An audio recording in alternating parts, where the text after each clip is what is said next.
Hi friends, இதான் உங்கள் smart by today's. நான் தாங்க மேன். நாம் இன்றைக்கி பார்க்க போகிறது சுவிட்சர் ரிமூவல்.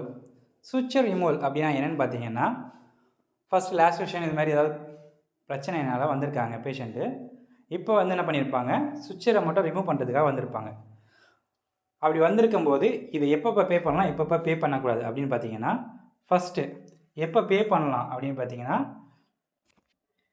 எப்போவுமே எல்லா சர்ஜரிஸ்க்கும் ஒரு குளோபல் பீரியட் இருக்கும். சுவிட்சர் ரிமூவல்ன்றது சர்ஜரி கூட இன்க்ளூசிவ். ஸோ சர்ஜரி பண்ணால் கண்டிப்பாக வந்து சுவிட்சை ரிமூவ் பண்ணி தான் ஆவாங்க. ஸோ அதுக்குள்ளேயே பேமெண்ட் நடந்துடும். இப்போ வித்தின் த குளோபல் பீரியடில் இருந்தால் பிரச்சனையே கிடையாது. ஆனால் குளோபல் பீரியடை வந்து தாண்டி போயிடுச்சு அப்படின்னா கண்டிப்பாக பேஷண்ட் தான் பே பண்ணணும். அதேமாதிரி வேறு ஒரு ப்ரொவைடர், அதாவது சுவிட்சை ரிமூவல் ஒரு ஊருக்கு போகிறாங்க, அந்த இடத்துல அடிபட்டுச்சு, அந்த டைமில் வந்து சுவிட்சர் சர்ஜரி பண்ணுறாங்க. இப்போ வந்து அவங்க சொந்த ஊருக்கு வந்துட்டாங்க, இப்போ வந்து சுவிட்சை ரிமூவ் பண்ணுறாங்க. அதாவது வேறு ஒரு ப்ரொவைடர், எந்த ரீசன் வேணால் இருக்கலாம். ஸோ வேறு ஒரு ப்ரொவைடர் வந்து சுவிட்சர் ரிமூவல் பண்ணுறான் அப்படின்னா அந்த சுவிட்சர் ரிமூவலுக்கு தனியாக தான் பே பண்ணுவோம். ஏன்னா ஏற்கனவே பேமெண்ட் பண்ணது வந்து வேறு ஒரு ப்ரொவைடர், இப்போ சுவிட்சர் ரிமூவ் பண்ண போகிறது வேறு ஒரு ப்ரொவைடர். அதனால் இந்த ப்ரொவைடர் வந்து சுவிட்சர் ரிமூவல் பண்ணுறதுனால இவனுக்கு தனியாக பேமெண்ட் பண்ணணும்.